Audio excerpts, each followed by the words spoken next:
face.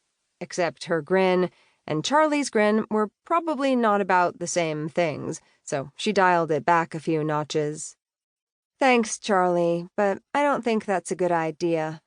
Ugh, why did he have to be all blonde and designer suit wearing, and, if memory served, pretty damned sexy out of the suit as well? See? Distracting."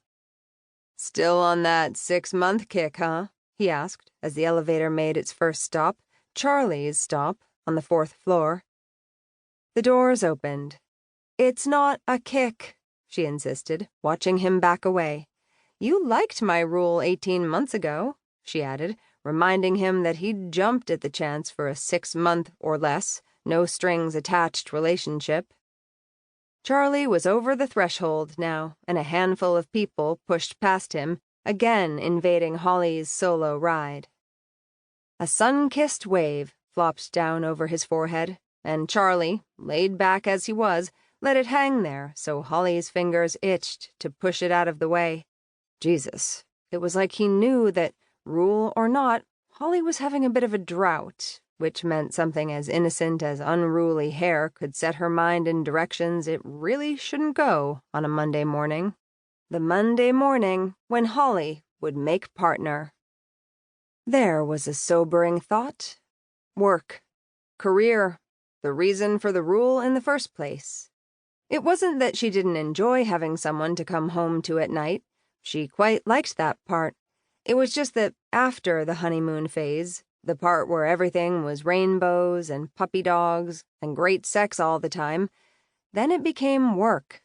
There were expectations that Holly couldn't meet. Can you stop bringing work home with you? Do you have to work on the weekend? What comes first, work or me? The answer was always the same. Holly's passion for trousseau always trumped her passion for other people or things. Charlie shrugged. "And I'd like it again for another 3 to 6, he added with a wink. "Don't I get a do-over after nearly 2 years?" he asked. But Charlie's face was lost in the sea of people who didn't care about Holly's life enough to wait for her to finish a conversation with a man she used to sleep with and with whom she was considering, maybe, sleeping again. As the doors made their way toward kissing again, she leaned her head back against the elevator's wall, smiled, and reminded herself that after stopping for her latte on the 5th floor, she was riding up to 10, to where her life would be forever changed. This time, it was a black Ferragamo loafer that parted the doors, yet it was as if the elevator knew not to mess with this shoe, that it was far too precious to carelessly scuff. Or, she decided, as the wearer of said shoe entered the dwindling space, perhaps the elevator knew who was attached to it.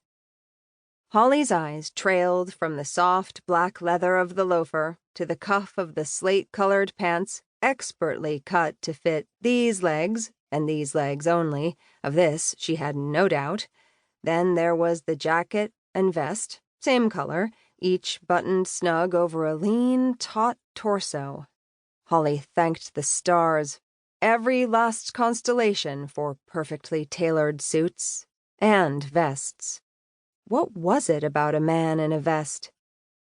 "Thank you." Holly's head shot up to see the words directed at an older woman whose finger depressed the door open button.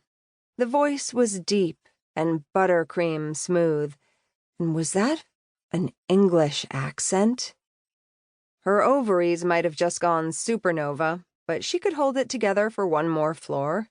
Holly Chandler wasn't a girl to lose it in an elevator, no matter how much those 2 words, spoken in that voice, with that accent, melted her insides. This drought was going to kill her. Maybe another go with Charlie wasn't the worst idea.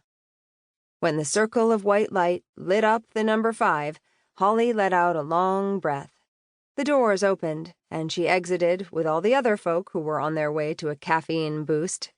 As she did, she caught Mr. Ferragamo checking out her 4-inch peep-toe booties, and a surge of confidence jolted her back to the Holly she knew she was.